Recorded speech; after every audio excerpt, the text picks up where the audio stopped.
Hello students, welcome to chapter 3, that is human reproduction. This is the first lecture of chapter 3. My name is Dr. Shubham Kaushik. I am senior biology faculty at PP Savani Center for Excellence. तो अब तक हम लोगों ने दो chapters complete कर लिए, that is reproduction in organism and reproduction in flowering plants. ठीक है, अब ये जो है एक जूलॉजी का टॉपिक है। ठीक है, तो इसको हम लोग स्टार्ट करते हैं ह्यूमन रिप्रोडक्शन को। ठीक है, ये काफ़ी इम्पोर्टेंट चैप्टर है, इसमें से अप्रोक्स 3 या 4 क्वेश्चन नीट में आ सकते हैं। ठीक है, तो हमको जो है चैप्टर को धीरे धीरे समझते जाना है, तो जो भी प्रॉब्लम है उसको सॉल्व करते जाना है। अब इस चैप्टर में हम लोग क्या क्या चीज़ें, मेनली हम लोग क्या क्या टॉपिक्स को कवर अप करेंगे। फर्स्ट हम लोग जो है मेल रिप्रोडक्टिव सिस्टम को पढ़ेंगे, उसके बाद फीमेल रिप्रोडक्टिव सिस्टम हम पढ़ेंगे, उसके बाद गैमीट्स, जैसे हम लोगों ने प्लांट में पढ़ा था ना, वैसे ही सेम चीजें हम लोग ह्यूमन में पढ़ने वाले हैं। कैसे गैमीट बनता है, मेल गैमीट फॉर्मेशन कैसा है, फीमेल गैमीट फॉर्मेशन कैसा है, वो सारी चीजें। ठीक है, उसके बाद हम लोग मेंस्ट्रुअल साइकिल के बारे में पढ़ेंगे, जो फीमेल में एक कंटिन्यूस साइकिल होती है एग प्रोडक्शन की। उसके बाद फर्टिलाइजेशन कैसे होता है, कहाँ होता है, क्या क्या चीजें उसमें इन्वॉल्व है, वो हम पढ़ेंगे। उसके बाद आता है इम्प्लांटेशन। जब जाइगोट बन गया तो वो फीमेल बॉडी में कहाँ पर इम्प्लांट होता है, फिर उसका कैसे डेवलपमेंट होता है, वो हम लोग पढ़ेंगे। ठीक है, प्रेगनेंसी में क्या क्या चीज़ें होती हैं, प्रेगनेंसी का जो 9 मंथ का जो पीरियड है उसमें क्या क्या चेंजेस आते हैं, फर्स्ट मंथ में क्या होता है, 6 मंथ में क्या होता है, 9th मंथ में क्या होता है, ये सारी चीज़ें हम लोग वहाँ पर पढ़ेंगे। एम्ब्रियोनिक डेवलपमेंट कैसे कैसे होता है वो पढ़ेंगे। पार्चुरेशन डिलीवरी जिसको हम बोलते हैं, ठीक है, वो कैसे होता है, उसमें क्या चीज़ें इन्वॉल्व हैं, हार्मोनल चीज़ें क्या क्या इन्वॉल्व है, कौन सा हार्मोन कब बढ़ता है कब नीचे जाता है, वो सारी चीज़ें हम पढ़ेंगे। और फाइनली लैक्टेशन, जब बच्चा पैदा हो गया उसके बाद जो मदर उसको फीड करती है फॉर मिल्क, उसको हम बोलते हैं लैक्टेशन। तो उसमें क्या क्या चेंजेस आते हैं, कैसे लैक्टेशन स्टार्ट होता है, क्यों लैक्टेशन डिलीवरी से पहले स्टार्ट नहीं होता और कितने टाइम के बाद लैक्टेशन बंद होता है, वो सारी चीज़ें हमको इस चैप्टर में कंप्लीट करने हैं। तो ये मेजर 10 पॉइंट्स हैं जिनको हमको कवर अप करना है। ठीक है, तो एक एक करके हम लोग स्टार्ट करेंगे। तो ये फर्स्ट चैप्टर है हमारा, फर्स्ट लेक्चर है, तो हम लोग मेल रिप्रोडक्टिव सिस्टम से जो है स्टार्ट करेंगे। एक बेसिक इंट्रोडक्शन यहाँ पर हम देख लेते हैं जो ह्यूमन रिप्रोडक्शन का है। To continue its race, an organism by the process of reproduction produce offspring like its own. In sexual reproduction, the organism produce male and female gamete, which on combining develop into a new individual. ठीक है, अगर हमको अपनी species को आगे बढ़ाना है, ठीक है, कोई भी ऑर्गेनिज्म है वो चाहता है कि उसका स्पीशीज आगे बढ़ता रहे, उसका स्पीशीज अर्थ पर हमेशा रहे। ये हर ऑर्गेनिज्म चाहता है, क्यों चाहता है पता नहीं। ठीक है, बट हर ऑर्गेनिज्म का ये इम्पॉर्टेंट पार्ट है कि वो चाहता है कि उसका स्पीशीज कभी भी एक्सटिंक्ट ना हो।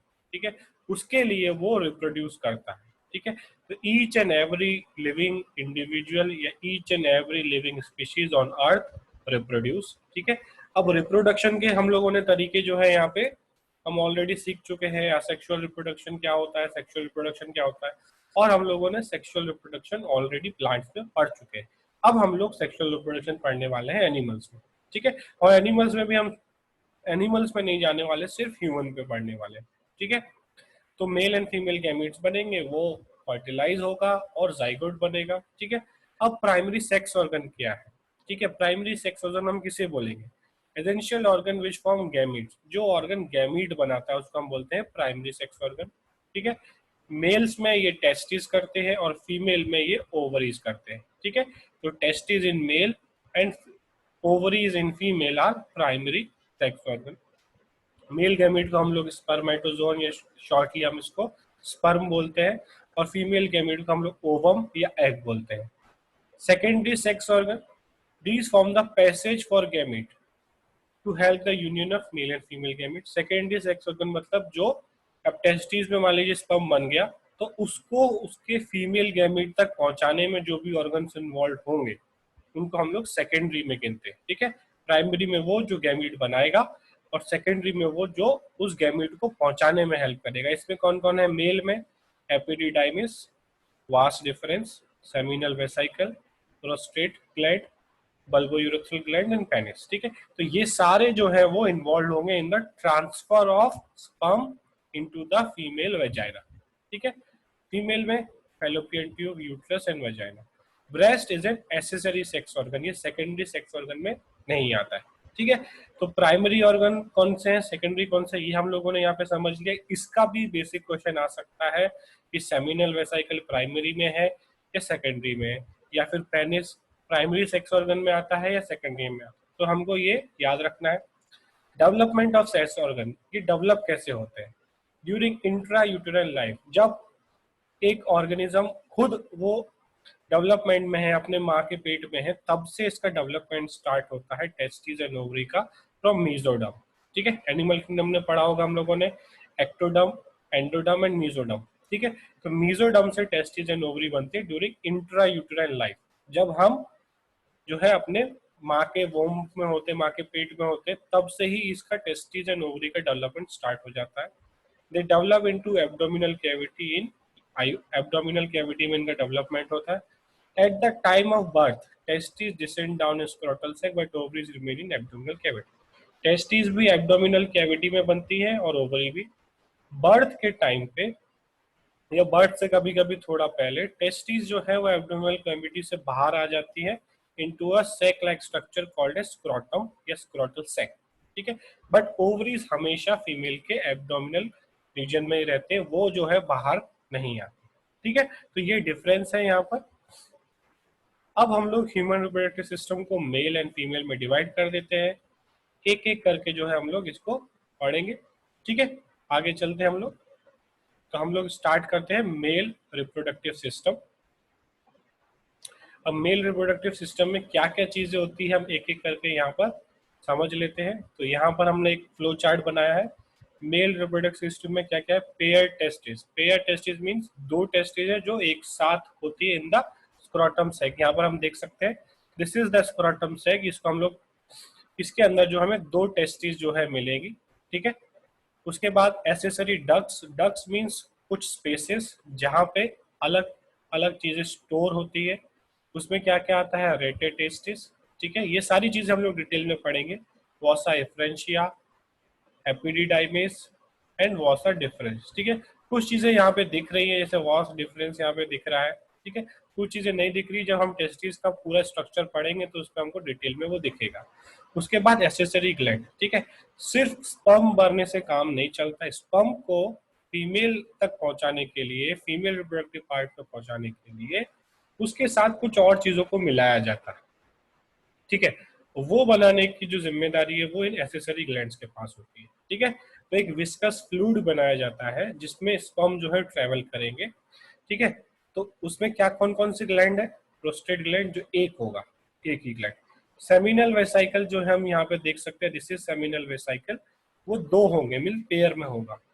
और तीसरा है हमारा काउपर्स या बल्बोयूरेथ्रल ग्लैंड। ठीक है, वो भी हम देख सकते हैं यहाँ पर। ठीक है, ये भी जो है पेयर में होगा, दो होंगे। ठीक है, तो समझ गए हम लोग, एक पेयर टेस्टिस, एसेसरी डक्ट्स ये चार, एसेसरी ग्लैंड ये तीन, और एक्सटर्नल जेनिटेलिया जिसको हम बोलते हैं पेनिस। ठीक है, that will inject sperm into female vagina. ठीक है, समझ गए। तो ये ओवरव्यू हो गया हमारा मेल रिप्रोडक्टिव सिस्टम का, एक एक करके हमको इनको डिटेल में यहाँ पर पढ़ते जाना है। तो सबसे पहले हम स्टार्ट करेंगे टेस्टिस से। तो यहाँ पे टेस्टिस का स्ट्रक्चर दिखाया हुआ है, आप देख सकते हैं, this is was difference, epididymis, testis and scrotum. जो बाहर का कवर है दैट इज जो pouch like structure, that is scrotum. ठीक है, इसको हम देख सकते हैं और डिटेल में यहाँ पे इंटरनल स्ट्रक्चर दिखाया है। ठीक है, देखो यहाँ पर जो है दीज आर सेमिनिफेरस ट्यूब्यूल्स। ठीक है, ये छोटे छोटे जो दिख रहे हैं, इसको और हम लोग डिटेल में पढ़ेंगे। यहाँ पे स्पर्म बनता है। ठीक है, अब स्पर्म यहाँ पे बन गया, मेरे एरो को आप फॉलो करना है। अब सेमिनिफेरस ट्यूब्यूल्स में जो है स्पर्म बन गया, अब ये यहाँ से ऐसे निकलेगा। ठीक है, ये रास्ता इसका इधर जा रहा है, इसको इसको हम बोल रहे हैं एपिडिडाइमिस। एपिडिडाइमिस आगे जाता जा रहा है इस तरीके से, और ये फाइनली जो है वो वास्ट डिफरेंस, इसको क्या कहते हैं हम लोग, वास्ट डिफरेंस, और ये ले जाएगा उसको पेनिस की तरफ। ठीक है, तो primary sex organ that produce sperm and testosterone, तो टेस्टिस में जो है स्पर्म्स बनेंगे और टेस्टोस्टेरोन बनेंगे। Testis are found within abdomen soon after birth और at the 8th month of pregnancy. ठीक है, बर्थ के टाइम पे, बर्थ से थोड़ा पहले जो है वो निकल आएंगे एब्डोमिनल कैविटी से in a sac like structure called as scrotum through inguinal canal. ठीक है, तो ये जो हम स्ट्रक्चर देख रहे हैं दिस इज टेस्टिस, ये जो है स्क्रोटम है बाहर जो है, और ये जो है यहाँ से इंजुनल कैनाल के थ्रू जो है ये टेस्टिस जो है प्रेगनेंसी के टाइम पे, डिलीवरी के टाइम पे बाहर आ जाते हैं। ये जो टेंडन्स है, ठीक है, जिससे ये जो स्क्रोटम है वो जुड़ा रहता है बॉडी के साथ, ठीक है, इसको ये स्ट्रेंथ प्रोवाइड करते हैं कि ये स्क्रोटम जो है वो परमानेंटली यहाँ पे बॉडी के साथ जुड़ा रहे। ठीक है, अब इसकी जरूरत क्या है, क्यों हम लोग टेस्टिस को बॉडी के अंदर नहीं रख सकते थे, जैसे ओवरी फीमेल में बॉडी के अंदर है, तो टेस्टिस क्यों बाहर? ठीक है, तो स्पर्म प्रोडक्शन के लिए, ठीक है, स्पर्म प्रोडक्शन के लिए थोड़ा टेम्परेचर कम चाहिए। ठीक है, जो जो टेम्परेचर हमारे बॉडी का है, मान लीजिए 37 डिग्री सेल्सियस, तो इस स्क्रोटम में जो है वो 2 से 2.5 डिग्री या 2 से 3 डिग्री जो है टेम्परेचर कम रहता है as compare to body. Means अगर बॉडी टेम्परेचर 37 डिग्री सेल्सियस है तो स्क्रोटम का जो टेम्परेचर होगा वो 35 डिग्री सेल्सियस होगा। ठीक है, for proper functioning of testes and for spermatogenesis. Spermatogenesis means formation of sperm. ठीक है, समझ गए? तो क्यों टेस्टिस बाहर है, क्यों ओवरीज बाहर नहीं है, ये हम लोग डिफरेंस समझ गए। ठीक है, क्यों? क्योंकि टेम्परेचर कम चाहिए हम टेस्टिस को स्पर्म बनाने के लिए। ठीक है, ओवल शेप होता है टेस्टिस का, लेंथ जो है 4 to 5 सेंटीमीटर, वेट जो है 2 to 3 सेंटीमीटर। हम लोग बात कर रहे हैं टेस्टिस की, स्क्रोटम सेक की बात नहीं कर रहे हैं, टेस्टिस की बात कर रहे हैं। Each testis has about 250 testicular lobules, जैसे उसमें 250 चैम्बर्स होंगे। ठीक है, each lobule contain 1 to 3 coiled seminiferous tubule। तो मेन जगह जहां पर स्पर्म बनेगा वो होगा सेमिनिफेरस ट्यूब्यूल। ठीक है, तो मान लीजिए एक सेमिनिफेरस ट्यूब्यूल है एक टेस्टिकुलर लोब्यूल में, तो 250 सेमिनिफेरस ट्यूब्यूल हो गए एक टेस्टिस में। अगर 3 के हिसाब से देखें तो 250 इंटू 3, तो 750 सेमिनिफेरस ट्यूब्यूल हो सकते हैं। ठीक है, ठीक है, तो अब जो है यहाँ पे सेमिनिफेरस ट्यूब्यूल जो है हमारा, अगर हम इसको और डिटेल में देखें, आगे के डायग्राम में आपको एक बार मैं दिखाता हूँ। These are seminiferous tubules. ठीक है, ये टेस्टिस का इंटरनल स्ट्रक्चर है जिसको हम पढ़ेंगे, और ये जो दिख रहा है आपको ये सेमिनिफेरस ट्यूब्यूल है। ऐसे जो है हमारे 250 से लेके 750 तक हो सकते हैं। ये सब के अंदर स्पर्म बनेगा, स्पर्म बन के यहाँ आएगा एक कॉमन जंक्शन में, वहां से स्पर्म जो है ऐड होगा वासा एफरेंशिया में, ये वासा एफरेंशिया है, और ये जो है एपिडिडाइमिस के थ्रू पहुंचेगा वासा डिफरेंशिया में। ठीक है, दिस इज वासा डिफरेंशिया, और ये ले जाएगा उसको यूरेथ्रा की तरफ, पेनिस की तरफ, और स्पर्म जो है वो पेनिस के थ्रू जो है वो फीमेल बॉडी में ट्रांसफर हो जाएंगे। ठीक है, तो रूट यहाँ से स्टार्ट होता है, यहाँ पहुंचता है, यहाँ से यहाँ, और इसके थ्रू ये यहाँ पर जो है एपिडिडाइमिस में स्पर्म जो है स्टोर होंगे, और फाइनली इस रास्ते से ये फीमेल बॉडी में पहुंच जाएंगे। इस पे भी हम लोग आएंगे। तो ये हम लोगों ने समझ लिया कि सेमिनिफेरस ट्यूब्यूल जो होते हैं, अब वो जो हमने स्ट्रक्चर देखा उसमें ऐसा कुछ होता है। ठीक है, अलग अलग सेल्स होते हैं, दीज आर प्राइमरी स्पर्मेटोसाइट्स। ठीक है, दीज आर सेकेंडरी स्पर्मेटोसाइट्स, उससे स्पर्मेटिड बनेगा, फिर उससे डायरेक्टली स्पर्म बनेगा। तो 4 लेवल हो रहे हैं यहाँ पर, प्राइमरी, सेकेंडरी, स्पर्मेटेड, स्पर्मेटोजोआ। ठीक है, तो 4 लेयर में जाके स्पर्म तैयार होता है। ये साइटोली सेल्स है। साइटोली सेल्स का काम है इनको खाना पीना, स्पर्म्स को और इन सेल्स को खाना पीना, न्यूट्रिशन प्रोवाइड करना ड्यूरिंग स्पर्मेटोजेनेसिस। ठीक है, तो seminiferous tubule is line internally by spermatogenic cells, spermatogonia और मेल जंप सेल्स एंड सर्टोली सेल्स। ठीक है, सर्टोली सेल्स को हम लोग सपोर्टिंग सेल्स बोल रहे हैं। Sertoli cells give shape and nourishment to developing spermatogonia या स्पर्म्स। ठीक है, समझ गए? तो ये हर सेमिनिफेरस ट्यूब्यूल के अंदर होने वाला है, ये एक उसके वॉल की तरफ, और ये उसके जो है बाहर की तरफ देखते जाएंगे हम लोग। तो ये 4 सेल्स होंगे, सबसे पहले प्राइमरी स्पर्मेटोसाइट, प्राइमरी के बाद सेकेंडरी, फिर उससे बनेगा इन्हीं, यही सेल जो है कन्वर्ट होकर स्पर्म बन रही है, बना नहीं रहे हैं, यही सेल कन्वर्ट होकर स्पर्म बन रहे हैं। ठीक है, और यहाँ से ऐसे नए सेल्स बनते जा रहे हैं। ठीक है, समझ गए? तो यहाँ से नए सेल्स आते जा रहे हैं, और ये सेल्स 4 प्रोसेस में जो है वो फाइनली स्पर्म बन रहे हैं। ठीक है, वही स्ट्रक्चर यहाँ पे दिखाया हुआ है, देख रहे हैं, ये जो है एक सेमिनिफेरस ट्यूब्यूल है। ठीक है, वॉल है। ठीक है, तो यहाँ पे जो है स्पर्मेटोगोआ जो बन रहा है, इंटरस्टिशियल सेल्स है, स्पर्मेटोगोनियम, ठीक है, उससे प्राइमरी बनेगा, फिर सेकेंडरी बनेगा, फिर जो है स्पर्मेटिड बनेगा और स्पर्मेटिड से स्पर्म बन जाएगा, ठीक है। The region outside the seminiferous tubule is called as interstitial spaces, ठीक है।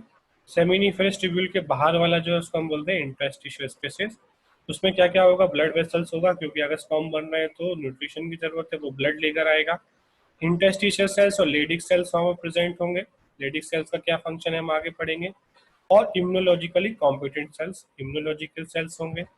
लेडिक सेल जो है वो सिक्रीट करते हैं टेस्टिकुलर हार्मोन या एंड्रोजन्स। मेल हार्मोन्स को हम बोलते हैं एंड्रोजन्स, ठीक है। तो लेडिक सेल्स का काम है हार्मोन सिक्रीट करना।